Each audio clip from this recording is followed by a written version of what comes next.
termo usado para indicar o intransponível, né, o intransponível em tudo, é quando se usa a palavra rocha, né, como alguma coisa que não se pode ultrapassar. Isso foi o caso de Freud. Freud usou esse termo, rochedo da castração, em 1937, em Análise Terminável e Interminável. E aí ele indica o que existe como um limite, devido à recusa em aceitar a falta, que é relacionada à castração simbólica. Isso foi retomado por Lacan. Lacan retoma isso e coloca esse aspecto de um certo rochedo diante da travessia, que ele chama de fantasma, da travessia da fantasia. Isso aí como impossibilidade de incorporar na própria vida a impossibilidade de relação sexual e a questão posta pelo desejo na sua relação com a falta. Mas na cultura, né, esse termo aí, né, da imagem das pedras que são roladas, isso, por exemplo, vem na história de Sísifo, passando por Prometeu, que ganhou uma expressão referencial para afirmar que sempre estamos lidando com o que está parado, permanentemente. E o que sai num quadro de ruptura, de talude, se dando a partir de um deslizamento de rochas.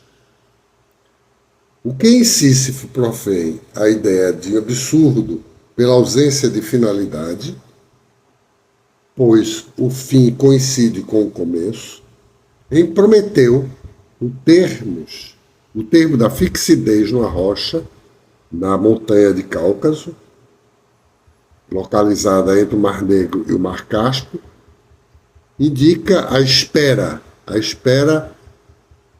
repetitiva de uma águia, né, que chega e vem devorar o fígado dessa entidade punida, Prometeu.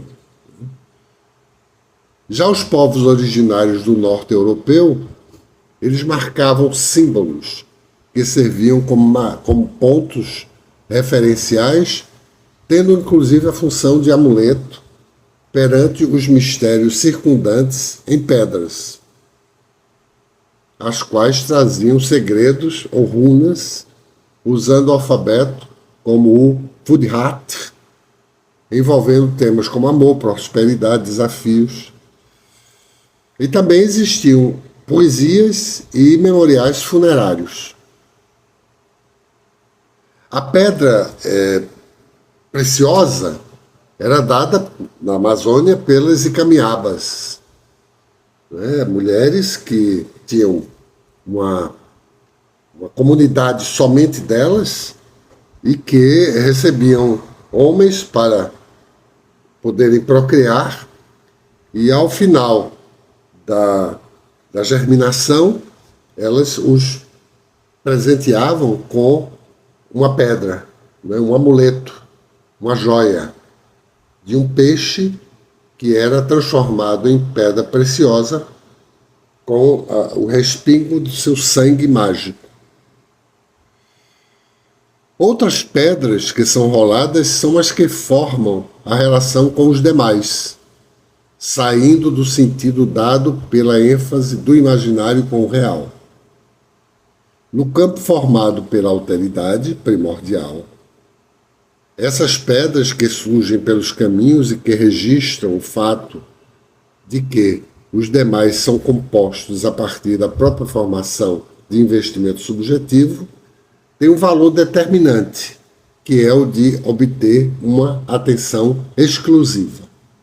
Os demais serão vistos como os que virão reivindicar o que não lhe fora dado, como investimento, estando perto de alguém, tendo como imagem determinante o fato de estar sempre em dívida. Uma pessoa perto de outra pessoa é a lembrança de que ali habita esse fenômeno, o fenômeno da dívida.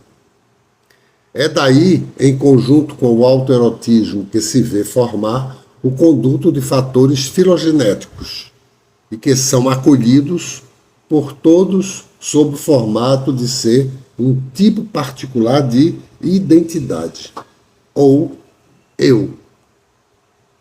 Esse supereu estará sempre à espreita de toda expressão narcísica, de maneira a fazer parte do componente fálico do imaginário. Em função disso, é consequente afirmar que a disponibilidade de escutar uma pessoa que fala do seu próprio sofrimento irá tomar o psicanalista e aquilo que emerge como psicanalítico como herdeiro de uma face do supereu, a qual indica uma função de servir de testemunho sobre a realidade vivida e que daí advém uma clivagem traumática do eu. É a senda que Freud recusou quando viu esse princípio advindo de Sandor Ferenczi, na medida em que se contrapunha ao que foi determinante para a psicanálise sob a forma do papel desempenhado pela fantasia. Se o psicanalista viesse a ocupar um lugar, uma função que se mostraram ausentes quando da vivência traumática de alguém, o processo de prática do sentido e do estabelecimento da alteridade primordial não entraria no campo dado pela presença do ter e do ser, tendo em ambos o traçado conforme o eixo da fixidez e do nomadismo. Por fim, é importante apontar no sentido dado pela atribuição e pela existência que é posta desde o início conforme o lidar com a busca pelo sentido, na interseção entre o imaginário e o simbólico. Essa interseção referente ao que é posto quando um jovem vem falar acerca do seu apego maníaco aos jogos relacionados ao uso repetitivo no ambiente virtual.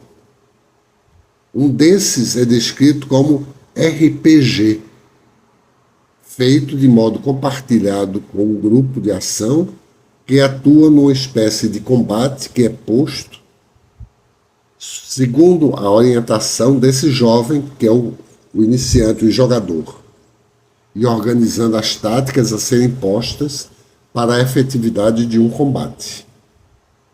A rigor, seria um fazer de conta existir essa relação da fixidez e do nomadismo a partir de uma ação de destruição do outro, de modo a representar uma figuração esquemática daquilo que foi posto de maneira bem mais estabelecida pelo jogo do xadrez, em que há o combate que nós vimos recentemente na série Game of Thrones, em que havia exatamente esse sentido, o sentido de que só existiria um êxito se houvesse a destruição daquele outro para o qual existe esse fenômeno que anteriormente foi falado, que designa a dívida.